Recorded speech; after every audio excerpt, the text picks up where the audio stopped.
মাশাআল্লাহ, কি অবস্থা তোমার? এর হলো মনে হয় 11টা উঠছে 13টার মধ্যে। ওদেরকে বের করবো, মোটামুটি আরো সময় লাগবে অনেকক্ষণ। আসসালামু আলাইকুম, কেমন আছেন সবাই? খামারে সকালবেলার খাবার দাবার দেওয়া হয়েছে। দেখেন ওরা পিচ্ছি, ওদেরকে আলাদাভাবে খাবার দেওয়া হইতেছে, কিন্তু ওরা তো চান্স পায় না যে বড়দের জন্য কত খাবার রেখে ওরা যে এখানে চলে আসে ছোটদেরকে ডিস্টার্ব করে। শুধু যা ওইদিকে যা।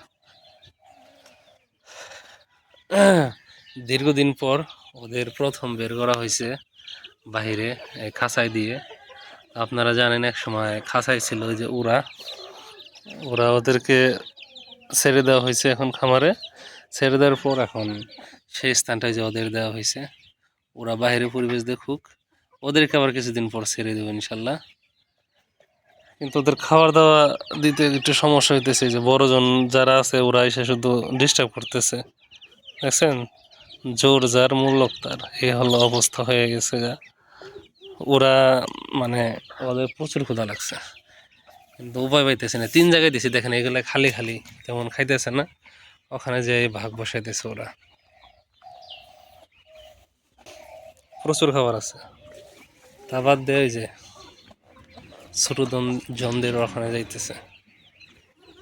এই সর সর সর, ওদের খাইতে দে, তোদের খাবারের জায়গা আছে না অনেক। আর ওরা এই যে এটা কাছাকাছি খালি ঘুরতেছে, কারণ একসময় ওদের জায়গা ছিল এখানে খাইতো, ওই যে এটার মধ্যে, এটার ভাবি রয়ে গেছে। এই হলো অবস্থা। এই যে এটা শুধু পাশ দিয়ে ঘুরতেছে, কারণ এটা হলো ওদের আবাসন ছিল, ওদের খাবারের পাত্র সবকিছু মনে করতেছে সব আমাদের। এটা বড় দখল করলো কে? এই যে এখন খাঁচার কাছে এনে খাবারটা দিয়ে দিলাম, যাও খাও। এই যে বড়টাই তোরা আবার আর না, যা। এই যে দেশে এই যে যা, ওখানে যা। এই যে দেখেন খাইতেছে মার্শাল্লাহ। আপনাদের আর একটা বিষয় দেখাই, নতুন আবার বাচ্চা উঠতেছে। এই যে টুকি দিছে, মাশাল্লাহ, কি অবস্থা তোমার? হ্যাঁ, অনেক পরিশ্রম করলা। শরীরে একদম পোকা হয়েছিল, হ্যাঁ, তা নিয়েও কিন্তু ওরা বসে আছে।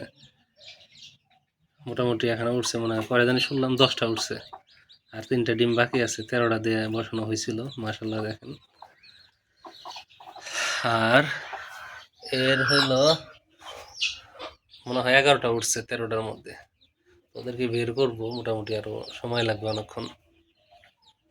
মাশাল্লাহ দেখেন,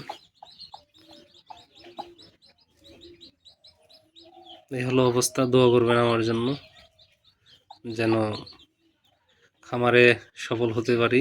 অনেক পরিশ্রম, অনেক অর্থ যাইতেছে, তো চেষ্টা চালিয়ে যেতেছি।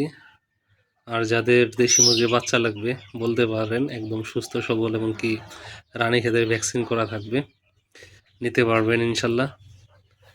এই যে দেখেন, এই হলো অবস্থা।